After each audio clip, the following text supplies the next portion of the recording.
Après des mois de janvier et février plutôt calmes, Wall Street s'est brusquement effondré en mars, effet immédiat de la pandémie. Les grands indices new-yorkais ont pris l'eau.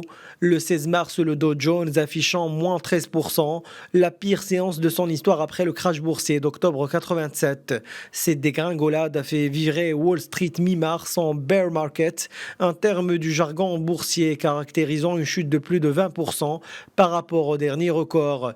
Dans ses nouvelles prévisions publiées le 1er décembre, l'Organisation de coopération et de développement économique envisage une chute du PIB mondial variant entre 4,2 et 4,4% et une récession de 7,5% pour la zone euro en 2020. Pour ce qui est de la dette mondiale, le niveau d'endettement dans le monde ne cesse de grimper.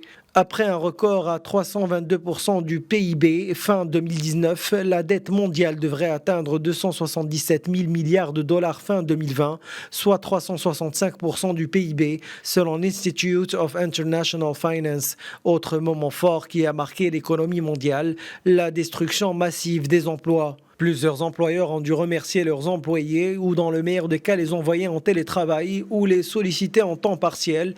Le Covid-19 a supprimé à lui seul cette année quelques 81 millions d'emplois. L'année 2020 aurait été pénible pour beaucoup de monde, y compris les marchands d'or noir. Selon l'Agence internationale de l'énergie, la consommation mondiale quotidienne aurait baissé de 8,8 millions de barils par rapport à l'année 2019, soit une chute de près de 10%. Côté activité économique, plusieurs secteurs ont été meurtris par ailleurs durant cette année pandémique. Il s'agit principalement du transport aérien qui a perdu quelques 118 milliards de dollars cette année et dont l'activité a plongé de 60%. Le trafic aérien mondial est tombé, lui, à 1,8 milliard de passagers cette année contre 4,5 milliards l'année dernière.